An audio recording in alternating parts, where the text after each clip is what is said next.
El objetivo de esta presentación en esta tarde es analizar la relación fundamental que existe entre el santuario y la teología adventista. Así que va a ser un planteamiento general. El santuario en general y la teología adventista en general, sin entrar en doctrinas o en detalles, sino la estructura básica y el desarrollo básico de las doctrinas de teología adventista. Los puntos principales que vamos a tocar serán los siguientes: la teología adventista y el origen del adventismo. Después el santuario como pilar macrohermenéutico, explicaremos esto, el santuario y el pilar macrohermenéutico de la realidad. Después el santuario y el pilar macrohermenéutico de la articulación, y finalmente algunas reflexiones acerca del principio de la sola tota escritura y el futuro del adventismo. Eso es la estructura general de la presentación de hoy. Comenzando con la presentación, debo decir que cuando me hicieron la invitación para hacer esta presentación, me vino a la mente una experiencia que tuve hace muchos años atrás, en el año 1986, cuando el doctor Gerhard Hassel, en aquel entonces el decano del Seminario Teológico Adventista, me invitó a formar parte del equipo de profesores que enseñaba una clase recientemente creada en aquel entonces, la doctrina del santuario. La invitación me sorprendió mucho porque esta era una clase que era enseñada por varios profesores que habían sido profesores míos y eran todos eruditos en Antiguo o Nuevo Testamento, y mi especialidad era en sistemática y en filosofía, así que me sorprendió mucho. El doctor Hassel me pidió que tomara 3 horas de clase en ese curso para explicar a los estudiantes la relevancia de la doctrina del santuario. Cuando me dijo eso, pensé para mí mismo: si los eruditos que presentan la doctrina con toda la riqueza del conocimiento bíblico no dejan claro la relevancia del santuario, ¿qué puedo hacer yo, que solo conozco la doctrina del santuario como un laico? Y en ese momento me vino a la mente una experiencia que había tenido de escuchar a personas que eran seguidores del doctor Ford, que estaba contra el santuario. Estos que lo seguían estaban enojados con él por haber traído el santuario a colación delante de toda la iglesia, porque ellos pensaban que si el doctor Ford no hubiera hecho nada, el adventismo se hubiera olvidado de la doctrina del santuario porque simplemente no la estaba usando. Así que me vino a la mente que lo que no se usa se pierde, como dicen acá en Estados Unidos. Así que pensé que lo que deberíamos hacer es ver cómo usar la doctrina del santuario en la vida de la iglesia, y eso más o menos lo que he querido hacer desde aquel entonces. He visto cómo hacerlo, veo que la iglesia todavía no lo está haciendo, y creo que esta es una oportunidad para compartir con ustedes el por qué lo deberíamos hacer. El objetivo entonces es cómo usar la doctrina del santuario. La ponencia que quiero hacer hoy, resumida, es la siguiente: el santuario bíblico provee el pilar macrohermenéutico fundamental de la teología adventista, fundamental, la cual, la teología adventista, es la razón de la existencia de la iglesia y de su misión. Por lo tanto, si tenemos una misión es porque tenemos una iglesia, y si tenemos una iglesia es porque tenemos una teología, y si tenemos una teología es porque tenemos un pilar de la cual podemos entender la teología cristiana bíblica desde una perspectiva que ninguna otra iglesia desde los tiempos del Nuevo Testamento lo ha podido hacer. Comencemos entonces. La teología en el origen del adventismo. Nosotros sabemos bien que el adventismo se originó con el movimiento adventista, que pensaba que Cristo iba a venir en 1844, y luego llegó el chasco, y cuando el chasco tiró por el suelo todas las esperanzas del pueblo, ellos comenzaron a pensar inmediatamente el 23 de octubre del 1844, y llegaron a descubrir la doctrina del santuario, que los llevó a descubrir un sistema armonioso y completo de verdades. La hermana White lo pone así en El conflicto de los siglos: el asunto del santuario fue la clave que aclaró el misterio del desengaño de 1844, reveló todo un sistema de verdades que formaban un conjunto armonioso y demostraban que la mano de Dios había dirigido el gran movimiento adventista. O sea que aquí tenemos 2 elementos. El santuario es la clave, y lo que llevó a originar al adventismo fue un sistema completo de teología. La hermana White dice en otras citas también de filosofía. En los primeros 5 años, los adventistas que habían pasado por el chasco se reunieron, tuvieron conversaciones, estudiaron la Biblia y llegaron a descubrir los principios fundamentales sobre los cuales llegaron a descubrir un sistema completo, y eso lo hicieron en 5 años. Eso es extraordinario. La hermana White, como 40 años después de este acontecimiento, un año después de 1888, el Congreso de Minneapolis comenzó a pensar en cuáles eran estos pilares, estos principios, estos hitos, y ella dijo que recordaba 4: el santuario, el mensaje de los 3 ángeles, la ley de Dios, el sábado y la no inmortalidad del alma. No podemos aquí tratar todos estos, pero todos estos en realidad presentan presuposiciones fundamentales para entender el mensaje y el sistema completo de la Biblia. Aquí solamente vamos a tratar del santuario. En 1850, quiero que noten esto, la hermana White, un 13 de diciembre de 1850, escribiendo a Loveland, la familia de Loveland, dijo lo siguiente, le escribió lo siguiente: sabemos que tenemos la verdad. Ellos habían estado buscando la verdad, pero en ese momento ella llegó a la conclusión, a la convicción de que habían llegado a tener la verdad. Y la verdad que hizo los motivó a la misión. Ella dice: Dios está obrando y trayendo almas de los escombros a la luz clara de la verdad. Es decir, habían quedado pocos hermanos esparcidos y ahora la verdad los estaba juntando. Lo que quiero puntualizar aquí desde el principio con este diagrama es que el chasco que experimentaron por un error de interpretación teológica basado en la sola Escritura fue solucionado también con recurso a la sola y tota Escritura. La base bíblica los ayudó a encontrar los pilares del adventismo, entre los cuales estaba el santuario como fundamental a ellos, y a partir de ellos, ya en el año 1850, llegaron a descubrir un sistema completo y armonioso de teología y filosofía. Es a partir de ese descubrimiento que los mueve a estos individuos que hasta ahora no tenían iglesia realmente, a compartir lo que habían descubierto y a fin de llevar ese mensaje que era tan extraordinario. No era solamente para solucionar los problemas que habían tenido en 1844 y el chasco, sino que vieron que era un mensaje de un alcance universal y querían compartirlo con el mundo entero, y por eso más tarde se fundó la iglesia. La fundación de nuestra iglesia no se debe a que un individuo carismático trató de tener seguidores, sino que fue impulsada por el descubrimiento de un sistema teológico que estaba en la Biblia. Quiero sugerirles a través de toda esta presentación que nosotros no tenemos esa unidad ni ese fervor misionero, probablemente porque no hemos entendido y comprendido e internalizado ese complejo teológico. Ahora acá hay un diagrama de los pilares.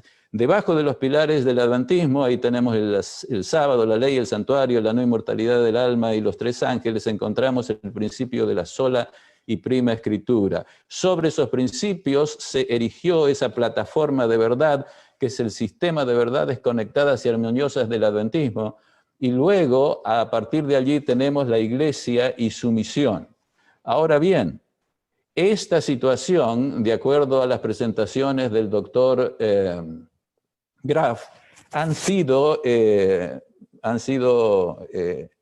diríamos, rechazadas o reemplazadas por otras visiones. Él presentó una de ellas, que es el adventismo evangélico. Este adventismo evangélico niega esa estructura que acabamos de decir en términos generales, y construye no sobre la sola y tota Escritura, sino con la posición católica protestante de las múltiples fuentes de teología, la Biblia, la experiencia, la filosofía, la tradición, etc.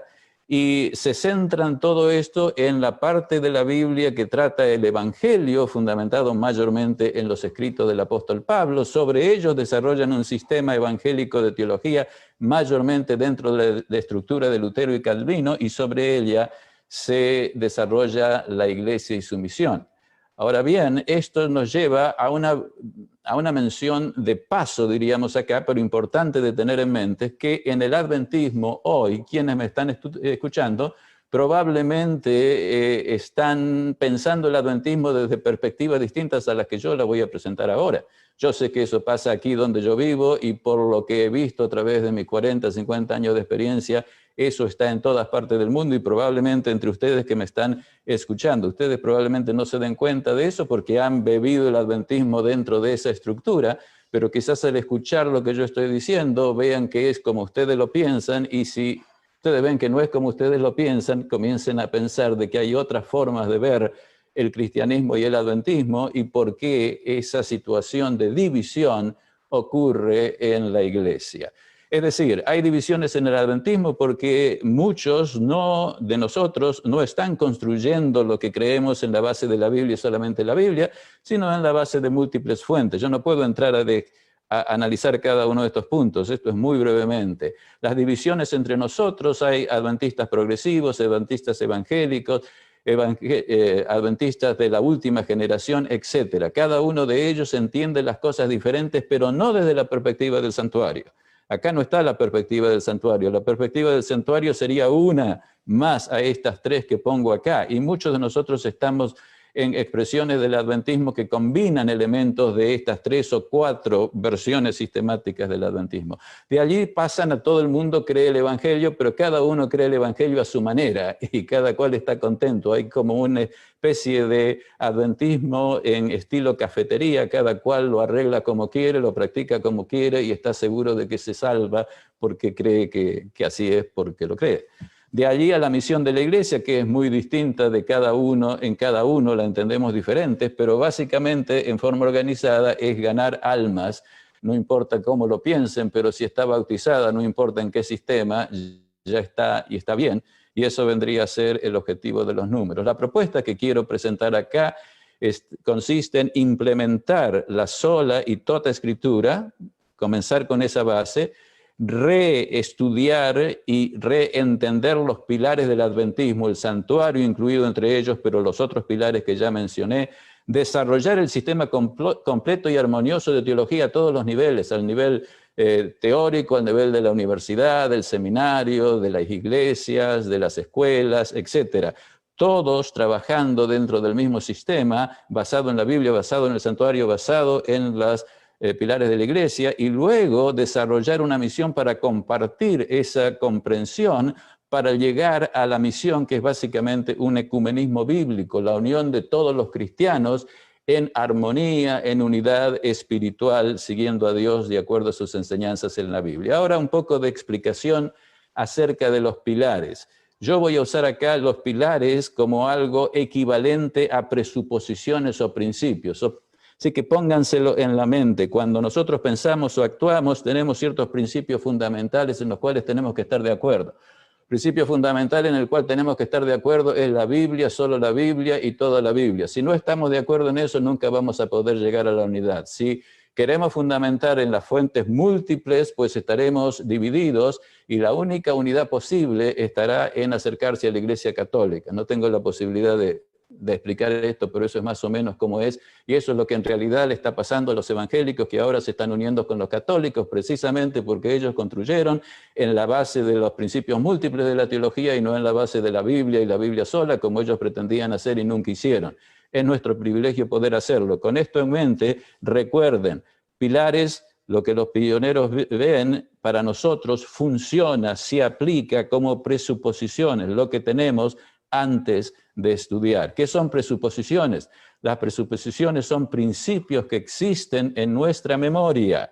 Ustedes lo tienen y nos ayudan a ver, a interpretar y a entender. O sea que cuando decimos que el santuario es un principio es porque lo tenemos en nuestra memoria y lo aplicamos para entender otras cosas. Lo mismo aplica para todos los otros principios o pilares del adventismo.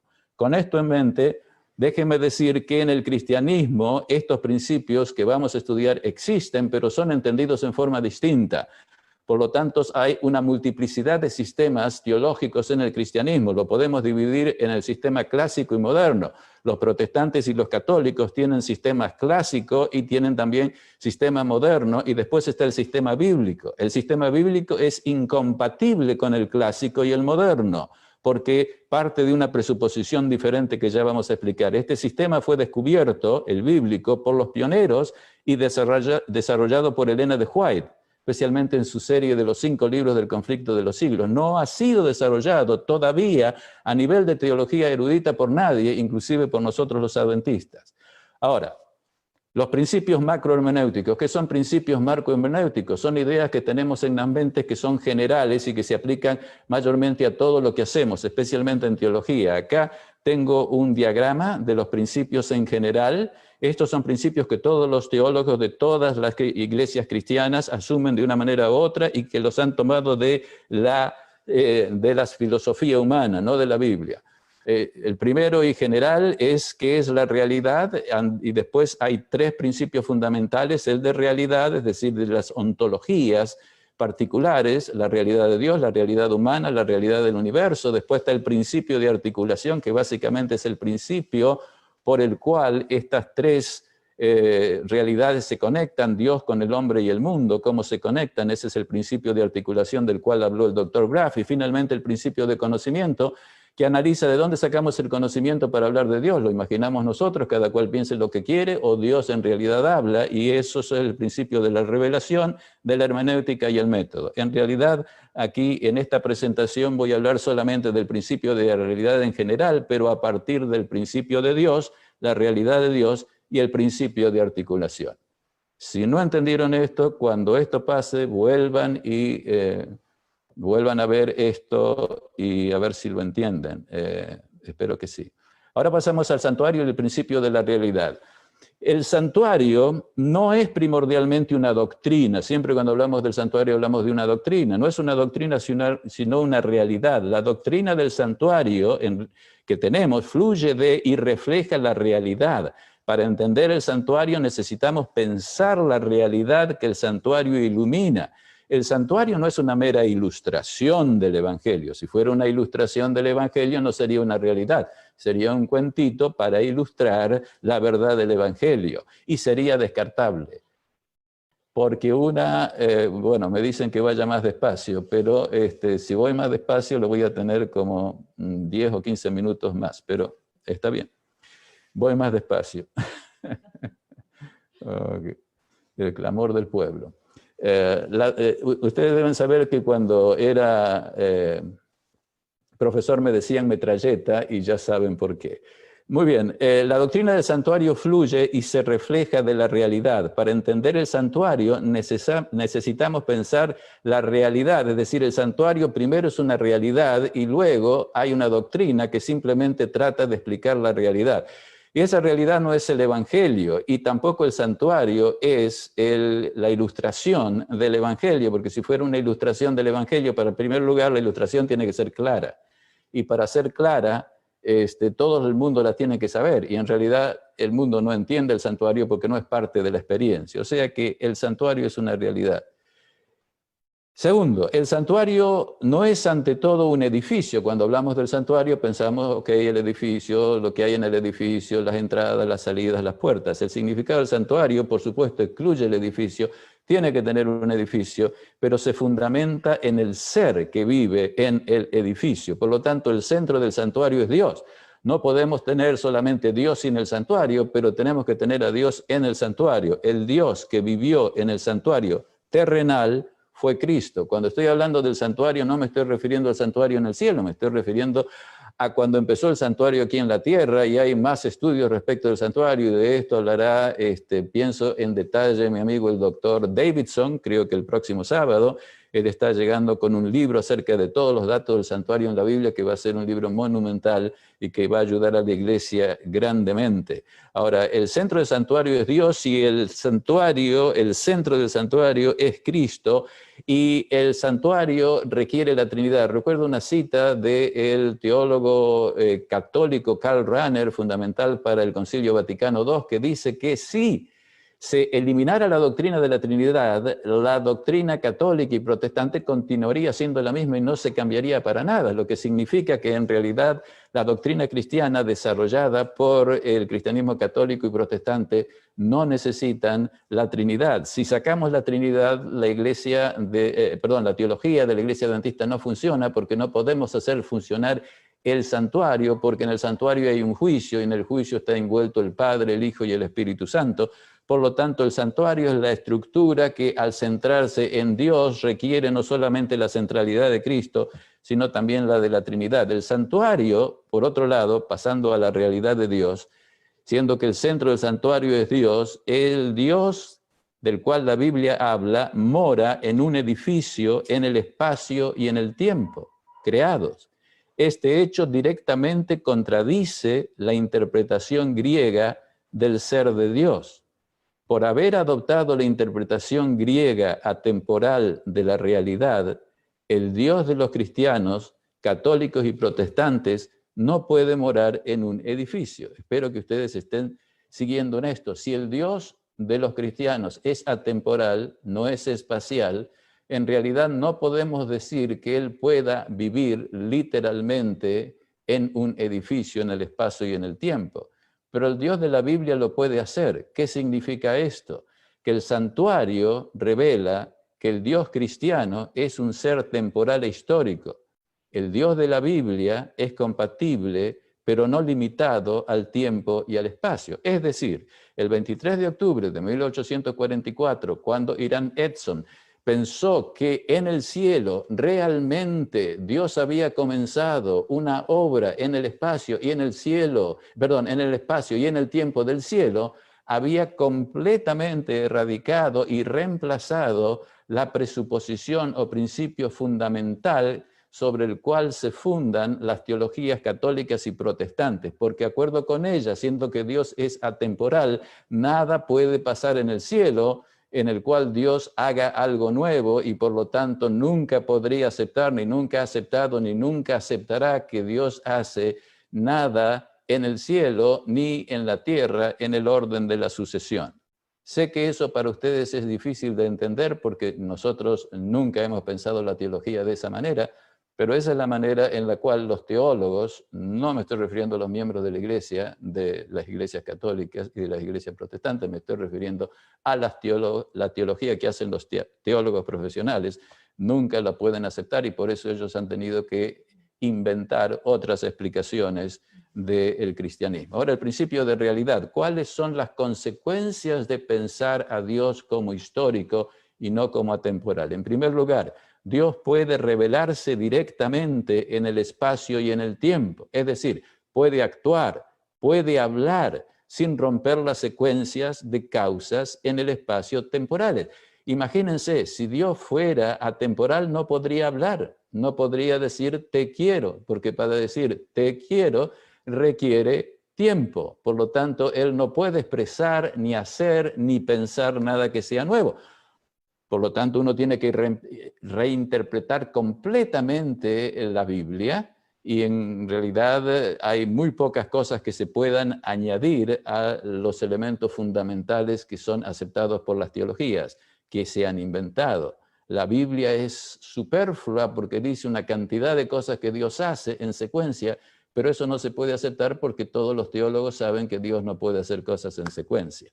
La Biblia, por lo tanto, otra consecuencia positiva es la palabra de Dios para los seres humanos y por lo tanto la fuente autoritativa de datos teológicos. Es decir, la Biblia, todas las palabras que hay en la Biblia de una manera, ya sean expresadas directamente por Dios o reveladas a través del Espíritu Santo, basándose en la experiencia de los autores, son palabras que Dios quiere que las escuchemos como provenientes de Él y expresando sus pensamientos y sus promesas. Hay una diferencia muy grande entre entender la palabra de Dios, cada una de las palabras que leemos como palabra de Dios, que entenderlas de que, bueno, son todas metáforas creadas por los hombres y son el producto de la imaginación de los hombres. Además, establece la continuidad y armonía interna entre el Antiguo y Nuevo Testamento, es decir, si Dios actúa a través del espacio y el tiempo, lo que nosotros llamamos Antiguo Testamento y Nuevo Testamento son solamente dos períodos que se han dividido en relación a un hecho fundamental que vamos a estudiar, que es la cruz de Cristo. Y la cruz de Cristo determina que haya algo que es viejo y determina que hay algo que es nuevo, y claro, eso no lo vamos a poder expresar en su totalidad hoy, pero sí vamos a hablar un poco acerca de cómo la cruz hace todo viejo y nuevo.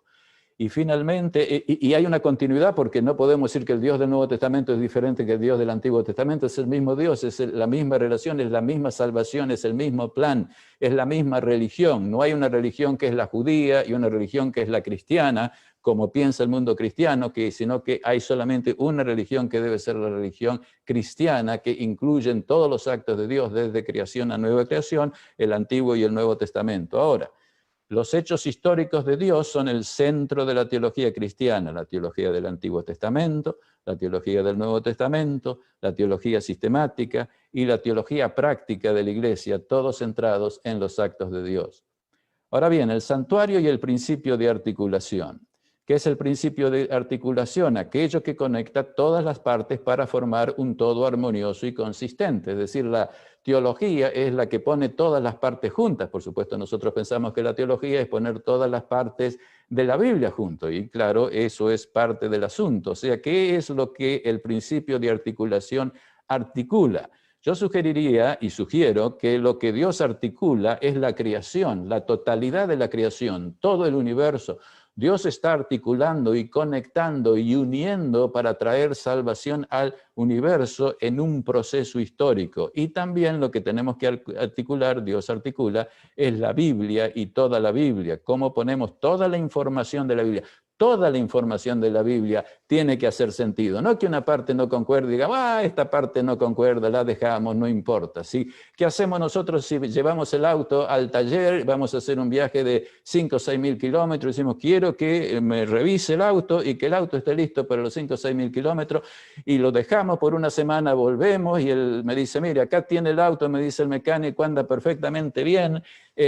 Claro, yo lo desarmé y lo volví a armar y acá hay 3 o 4 partes que no sé dónde van, pero el coche anda bien, acá le doy las partes, no sé por si las necesita. Claro, muy posiblemente el auto por ahí se va a parar porque todas las partes son necesarias para el auto, a menos que sea la manija para abrir la puerta, pero me estoy refiriendo a partes del motor. Ahora, el principio de articulación tiene 2 coordenadas. En primer lugar, la dimensión sincrónica y en segundo lugar, la dimensión diacrónica. La dimensión sincrónica conecta la parte de las realidades históricas en el presente y la coordinación diacrónica conecta todos los presentes en una secuencia de pasado, presente y futuro. Aquí tenemos un diagrama. Tenemos el nivel sincrónico. Quiere decir que en cualquier momento del tiempo y en todo momento del tiempo, en el presente, siempre hay un nivel cósmico, Dios, el cielo, todos los planetas no caídos. Después está el nivel social en nuestro planeta y en otros planetas, y luego está el nivel individual también a través del universo. Pero luego en la Biblia muestra que esos 3 niveles que siempre existen y están siempre presentes y que la Biblia los revela aquí y allá como siempre presentes, hay un proceso histórico de actividades de Dios que va desde la creación. Inclusive la Biblia refleja actividades de Dios anteriores a la creación que tienen que ver con la presciencia de Dios y la predestinación de Dios, que es el plan que Dios tenía para cumplir en caso que si Él creaba el mundo fuera a pecar, y que continúan a través de toda la historia y continuarán por toda la eternidad. Nosotros tenemos la revelación de las actividades de Dios que se relacionan a este planeta desde la creación hasta la segunda venida. Ahora, vayamos al santuario como principio de articulación.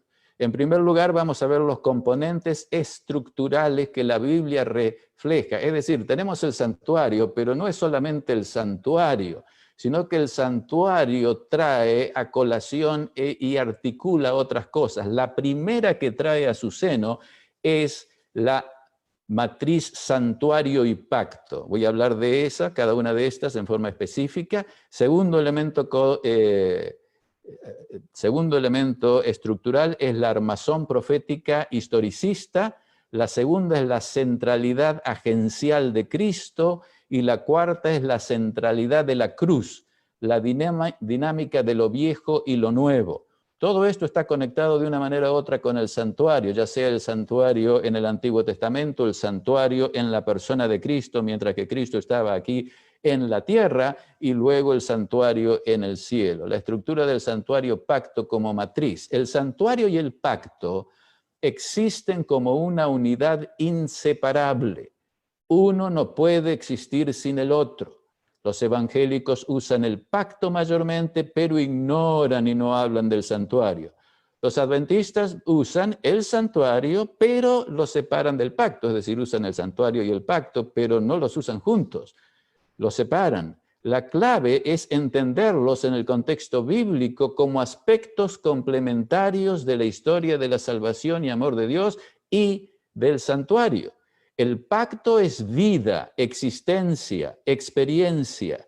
Es la continua unión, relación que debe existir entre Dios y los creyentes para que la salvación ocurra.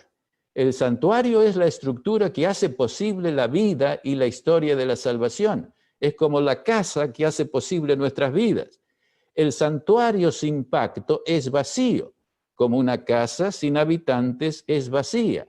Pero el pacto sin santuario es ciego, es decir, le falta la dirección histórica que le da el santuario a partir de sus compartimentos, sus muebles que facilitan acciones que son hechas por los habitantes, particularmente Dios, que es el habitante principal del santuario, y los invitados con el cual Él entra en relación íntima. Por lo tanto, esto es fundamental. Para estudiar el santuario nunca lo podemos estudiar sin el pacto y viceversa, y esa es la estructura fundamental del principio de articulación. Pero hay más.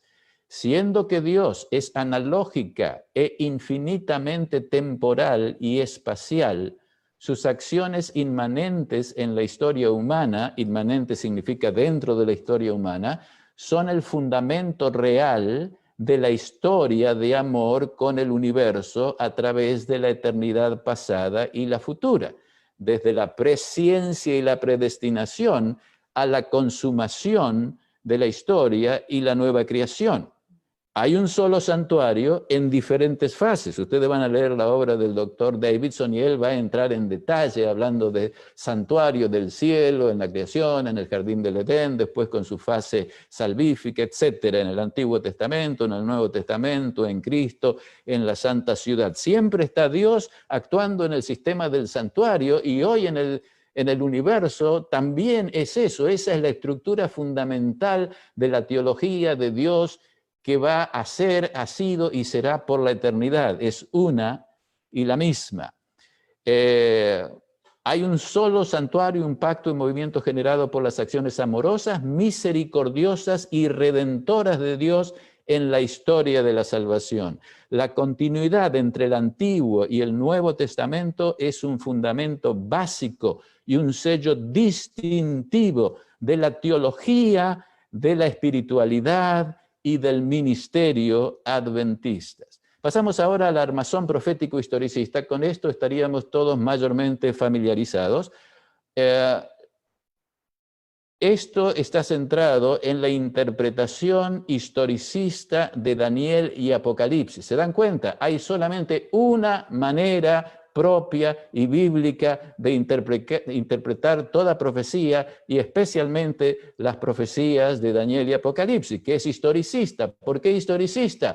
Porque Dios hace todo históricamente y en secuencia, y cuando hace una profecía apocalíptica simplemente está revelando lapsos de tiempo entre las actividades fundamentales que Él va a ejecutar para llevar adelante el plan de la salvación y de la redención. Por eso hay una sola forma bíblica de interpretar correctamente la Biblia y específicamente las profecías. Y las profecías están en el centro del principio de articulación en su dimensión diacrónica.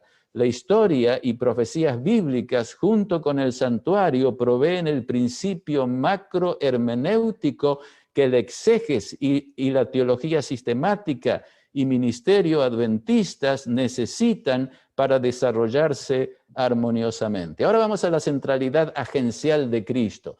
Es decir, en el contexto del santuario Covenant, que es la matriz dentro del cual todo ocurre, dentro de la interpretación historicista que da los grandes hitos y períodos históricos cronológicos dentro del cual Dios va a actuar sus grandes obras de salvación en el espacio y el tiempo, hay alguien que hace las conexiones dentro de eso, ¿no? Es decir, no es el pacto el que hace las conexiones, no es el santuario el que hace las conexiones, no son las profecías las que hacen las conexiones, el que hace las conexiones es Dios mismo, que vive en el santuario y que tiene un calendario para ejecutar sus obras históricas de la redención, y ese es Cristo. Solamente una o dos citas de la hermana White para que vean lo que estoy diciendo. También esto se puede argumentar bíblicamente, pero en el interés del tiempo voy a unas citas de la hermana White. Cristo no solo fue el que dirigía a los hebreos en el desierto, el ángel en quien estaba el nombre de Jehová y quien velado en la columna de humo iba delante de la hueste, sino que también fue él quien dio la ley a Israel. Es decir, en el Antiguo Testamento estaba Cristo, Pablo dice lo mismo. Además, la hermana White dice, ellos, los discípulos, tenían un evangelio que predicar. ¿Cuál era el evangelio que predicar? Fíjense qué interesante. Cristo en forma humana, parte del evangelio. Un hombre de dolores, parte del evangelio. Cristo humillado, parte del evangelio. Tomado por las manos perversas y crucificado, la cruz, parte del evangelio. Cristo resucitado, ascendido a los cielos, parte del evangelio. Y ante la presencia de Dios para ser el abogado en nuestro nombre, juicio investigador, parte del evangelio. Cristo volviendo con poder y gran gloria en las nubes de los cielos, parte del evangelio. Como se ve, tenían un evangelio centrado en todas las acciones de Dios. Ahora, de la centralidad de Cristo, vamos a la centralidad de la cruz, que es un acto de Cristo. Y la hermana White también habla de la centralidad de la cruz. Cita de ella, el sacrificio de Cristo como expiación del pecado es la gran verdad en derredor de la cual se agrupan todas las otras verdades. A fin de ser comprendida y apreciada debidamente, cada verdad de la palabra de Dios, desde el Génesis al Apocalipsis, debe ser estudiada a la luz que fluye de la cruz del Calvario. Algunos han tomado esta declaración para decir, ve, esto es cristocéntrico, no nos tenemos que preocupar de ninguna otra cosa, tenemos el Evangelio y desde el Evangelio debemos ver todo. Pero en realidad ella no está diciendo desde el Evangelio, está diciendo desde la cruz. Es decir, está diciendo desde un acto. Y hay muchas razones, y yo no puedo entrar a ver cómo es esto, pero este es el fundamento, dice ella, debe ser el fundamento de todo discurso pronunciado por nuestros ministros. Entonces está hablando aquí de la espiritualidad. Todo elemento de la espiritualidad debe estar centrado en Cristo, y hay más.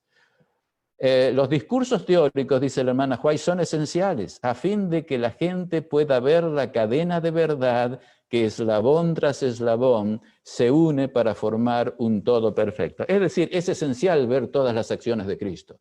Y esa es parte del principio articulador. Pero, dice la hermana White, ningún discurso debe predicarse jamás sin presentar a Cristo y a Él crucificado como fundamento del Evangelio. Es decir, el fundamento del Evangelio, que es el fundamento de la espiritualidad, siempre va a ser, y por las edades eternas, cuando ya estemos salvados, va a ser nuestro maravillarnos de lo que Cristo hizo, el Rey del universo, al venir a anonadarse y a morir por nosotros. Las interpretaciones de la cruz. Todos los cristianos concuerdan en afirmar la centralidad de la cruz, pero tienen interpretaciones diferentes. Los católicos romanos y ortodoxos enfatizan los sacramentos. La cruz de Cristo es histórica, es contingente, es una forma de visualizar y de ejemplificar lo que es la obra de salvación de Dios, que es atemporal. Es un símbolo del amor de Dios, es lo mejor que se puede hacer, pero no la causa de la salvación. Los protestantes enfatizan la justificación por la fe más o menos en la misma manera a partir de la predestinación. La cruz es necesaria como una manifestación temporal de la realidad eterna de la salvación, del amor de Dios. Pero en la Biblia, y Elena de White, la cruz es la causa de la salvación, llevada a cabo en riesgo de fracaso real. La cruz es un acto nuevo de Cristo en espacio y tiempo, limitado espacio y tiempo de la creación. Es un acto de la divinidad como ningún acto anterior de la misma. Lo dice Hebreos 5, 8 al 9, y aunque era hijo, por lo que padeció Cristo, incluyendo la cruz, aprendió la obediencia y habiendo sido perfeccionado, vino a ser autor de eterna salvación para todos los que obedecen. Ese autor en el griego es aitía, y aitía es causa. Él por la cruz vino a ser causa de la salvación. Es decir, Él no es causa de la salvación por su poder. Si fuera Salvador por su poder, ya hubiera salvado antes. No necesitaba todo esto, pero para actuar y ser causa de la salvación tenía que hacer algo que no podía hacer en su poder omnipotente, sino que tenía que hacerlo como siervo, como humillándose, como haciendo nada, como siendo hombre y al mismo tiempo siendo Dios. Es una cosa que vamos a pensar y maravillarnos y no entender por la eternidad. Pero ese es el fundamento de la salvación, ese es el fundamento de toda la coordinación de lo que Cristo ha hecho y continúa haciendo y continuará haciendo en el futuro.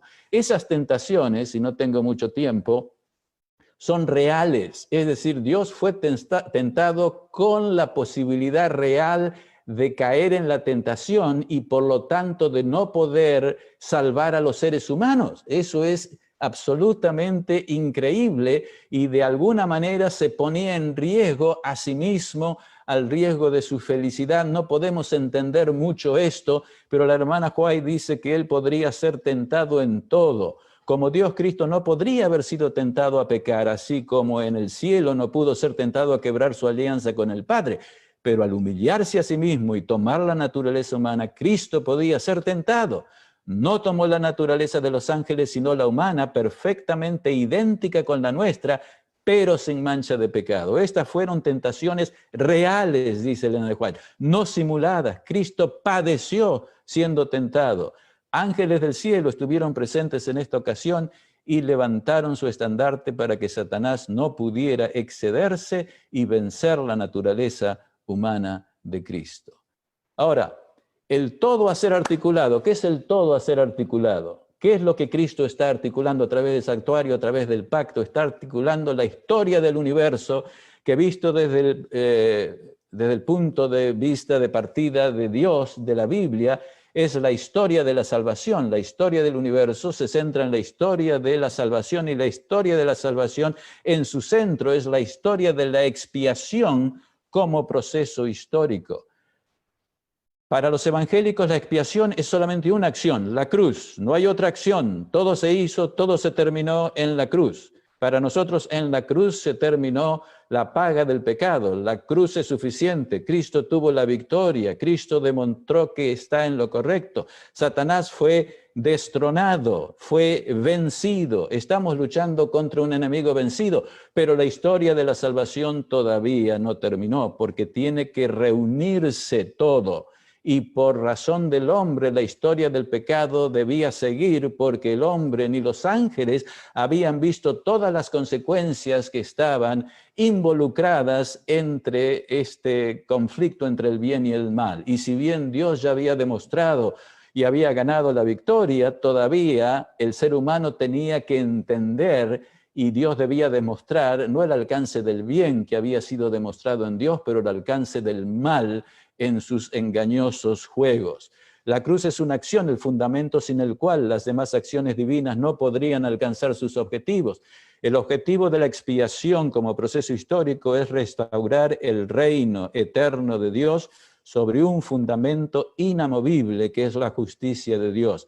La expiación no ha concluido todavía y continúa. ¿Cuál es el método articulador de Cristo? El método articulador de Cristo es a través de la iglesia, de la misión y de los juicios investigadores en sus etapas investigativas, que empezó en 1844 de milenio y al fin del milenio en el trono blanco. Hay mucho escrito sobre esto, no voy a entrar a especificar esas tres elementos progresivos en el juicio investigativo, que es parte de la redención para llevar la historia del pecado a un término en el cual nunca jamás el pecado se levantará por una segunda vez. La misión de la Iglesia, la unión de la Iglesia, la misión de la Iglesia se centra en la unión de la Iglesia. La misión de la Iglesia es que la Iglesia tiene que estar unida y esa unidad de la Iglesia tiene que expandirse a todas las otras iglesias cristianas para llamar a todos los que creen en la Biblia fuera de las otras iglesias para formar un movimiento ecuménico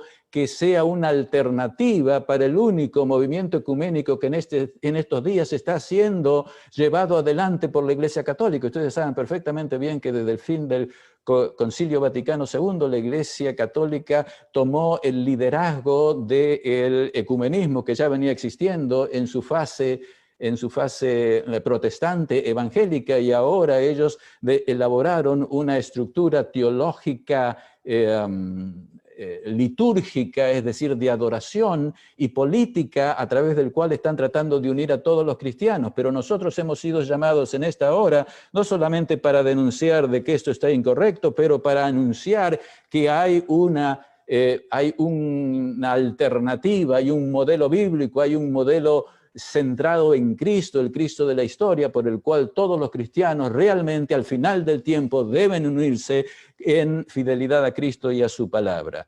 Ahora bien, esto está claro en ciertos versículos que yo quiero que ustedes consideren. En primer lugar, en Efesios 1, 9 al 10, el apóstol Pablo está hablando de la predestinación, lo que Dios tenía en mente antes de crear al ser humano, y dice lo siguiente en el versículo 9 del capítulo 1, dándonos a conocer el misterio de su voluntad, es decir, de su voluntad, de su predestinación, de lo que él quería hacer, según su beneplácito, es decir, en la libertad de su persona y de su sabiduría, el cual se había propuesto, es decir, había determinado en sí mismo, antes de la creación del mundo, dice en otras partes, ¿qué es lo que se había propuesto? De reunir todas las cosas en Cristo, en la dispensación del cumplimiento de los tiempos, así la que están en los cielos como la que están en la tierra. ¿Qué es lo que Dios ha querido hacer desde el principio? Es que si el pecado comenzaba, entraba y dividía a la humanidad y dividía al universo, él iba a venir con fuerza de servidumbre a unirlos nuevamente en el centro de Cristo y de su plan. Por lo tanto, lo que Dios quiere es terminar con su plan, y esto es unir a toda la familia de Cristo en la tierra y en los cielos. ¿Cómo lo va a hacer? Lo explica en Colosenses 1, 15 y 20. Porque en él fueron creadas, dice el apóstol Pablo, todas las cosas, las que hay en los cielos, las que hay en la tierra, visibles, invisibles, sean tronos, sean dominios, sean potestades, principados.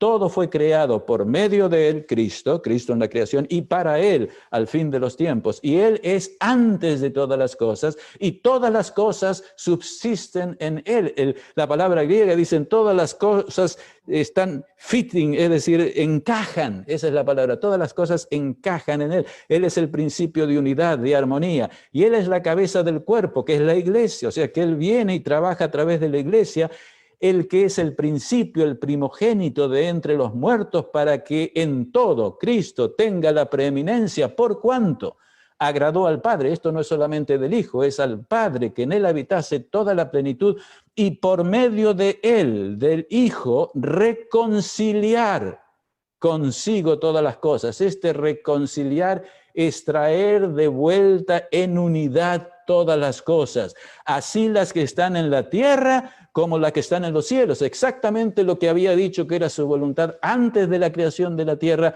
ahora es lo que está tratando de hacer a través de la iglesia, haciendo la paz mediante ¿qué? La sangre de la cruz. Es decir, la sangre de la cruz está ahí, hace la paz, pero todavía es necesario el principio de la reconciliación, que está centrada en Cristo, y nosotros hemos sido llamados para ejercer como ministros para traer a esa reconciliación.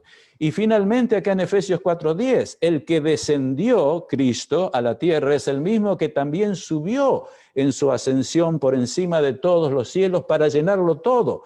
Y Él mismo constituyó a unos apóstoles, acá vienen los dones del Espíritu Santo, el Espíritu Santo envuelto en este proceso de reunificación, de restauración, de reconciliación.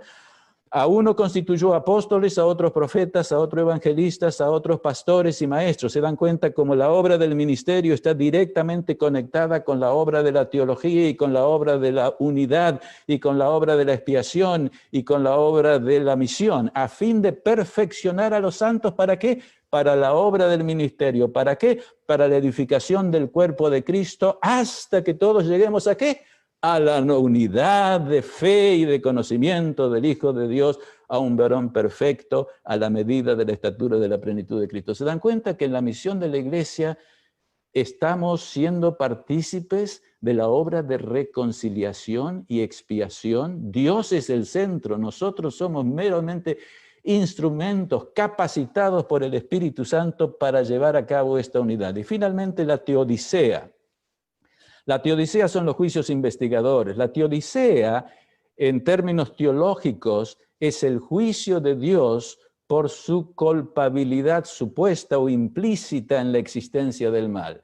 No quiero entrar aquí al problema del mal, porque tomaría mucho tiempo, pero obviamente este es uno de los grandes problemas para todo el ser humano, que cómo es que Dios, siendo bueno y todopoderoso, no interviene y el mal existe. La cristiandad tiene un enfoque racional, quiere en cierta medida justificar a Dios, trata de explicar racionalmente que Dios no es el culpable de todas estas cosas que pasan por el libre albedrío, etc. Desde el punto de vista bíblico, este enfoque, como ustedes saben, nunca funciona. Siempre hay sospechas, siempre hay preguntas, nunca pueden justificarse a Dios. ¿Qué es lo que hace la Biblia? La Biblia dice, reconozco que estas preguntas son correctas, necesitan respuesta. El que clama esto al principio de la Biblia es Job. Quiero un juicio, quiero que se entiendan, o quiero la explicación que venga de Dios. Y Dios lo tiene todo planeado, Daniel 7 lo clarifica. Hay un juicio, hay un momento en que se abren los libros y todo queda claro, los que se van a salvar, los que no se van a salvar, y también por qué Dios actuó como actuó en cada momento de la historia. Y esto es lo que nosotros entendemos como una teodicea histórica centrado en los juicios investigadores que juegan un papel expiatorio, redentor y de reconciliación. Es decir, la reconciliación no termina con la cruz, no termina con la obra de la Iglesia, va a terminar en el cielo, y ya empezó en el cielo ya con la obra de juicio. La armonía universal necesita que las dudas y acusaciones contra la justicia y el amor de Dios que vienen del enemigo, de Satanás, desaparezcan para siempre.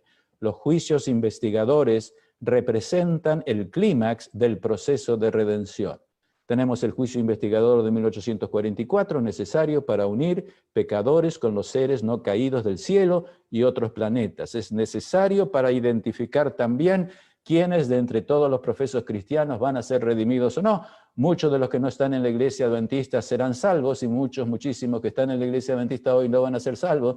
Lamento que esto sean malas nuevas, pero es mejor saberlo ahora para poder poner nuestra casa en orden, para cuando nuestro caso sea considerado por Dios. El objetivo de todo esto final, ¿cuál es? La unidad cósmica del universo, la armonía universal, la nueva Jerusalén, la eternidad futura. Ese es el objetivo de todo este proceso histórico que se centra en las actividades de Dios, articulado en el contexto siempre del espacio-tiempo, del pacto y del santuario, donde la Biblia en el Antiguo Testamento y en el Nuevo Testamento nos da las actividades fundamentales de Dios para que entendamos el sistema completo de teología y filosofía que pueda unir a la Iglesia en estos tiempos y que pueda llevarnos a cumplir la misión. En conclusión, la ponencia ha quedado presentada. El santuario bíblico, junto con los otros pilares que no hemos podido presentar hoy,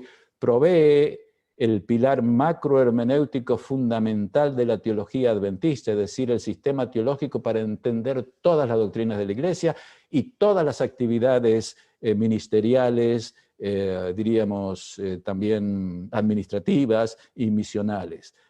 Este sistema teológico es la razón de la existencia de la Iglesia y de su misión. Y finalmente termino con un llamado. Yo asumo que esta presentación es escuchada mayormente por pastores o por estudiantes, puede ser administradores adventistas que están familiarizados con la Iglesia Adventista, con su historia y con su teología y con su situación actual. Yo les estoy haciendo un llamado muy especial a todos aquellos que son jóvenes, que están estudiando, que están en nuestras universidades, a que consideren esta propuesta. Necesitamos edificar sobre el principio de la sola y tota Escritura. Hagan un compromiso a no aceptar nada que ustedes no lo vean, que esté basado en una aplicación total de este principio. Busquen siempre la coherencia bíblica. No hagan teología de cafetería. Entendieron este versículo y esa es la revelación de lo que el Evangelio es, o esto es lo que Dios dice y ya es todo. Y si no concuerda con esta otra parte de la Biblia, la otra, no se preocupan, porque ustedes ya tienen la verdad.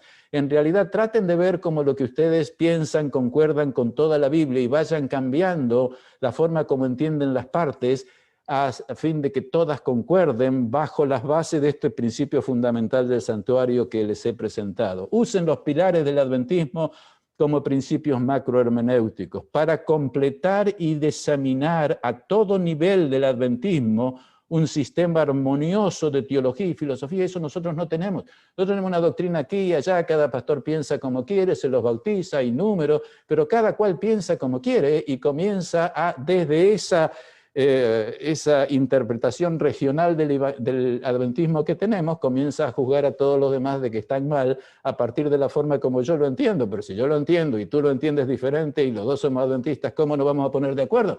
Pues si no estamos de acuerdo, lo que tenemos que hacer es ir a la Biblia, a toda la Biblia, y a ver por qué creemos de esa manera y ser humildes para cambiar nuestra posición si la evidencia nos muestra de que la Biblia apunta en otra dirección. Y una vez que estamos en a todo nivel, cuando hablo a todo nivel, estoy refiriendo al nivel de los administradores, al nivel de la iglesia, al nivel de los profesores, al nivel universitario, al nivel del seminario, al nivel de la academia, del secundario, de la primaria, todos juntos. Al ir formando la mentalidad de la iglesia deberíamos estar implementando estos paradigmas metodológicos, educacionales y ministeriales que están basados en ese sistema armonioso de teología y filosofía, que están basados en los pilares del adventismo porque provienen de la sola y de la tota Escritura, enseñanzas que encontramos en la Escritura en su totalidad. Y entonces de esa forma la iglesia estaría organizada a nivel mundial para llevar la obra misionera de unir a todos los cristianos bajo esta comprensión total y coherente de la Biblia, que se presente como una alternativa a la posición coherente del otro ecumenismo que se está desarrollando en bases de la filosofía humana y de la tradición. Esta es la propuesta, me ha tomado 1 hora y 5 minutos, lamento los momentos de velocidad máxima, pero apareció la policía y me trajo a la velocidad más o menos aceptable. Muchas gracias.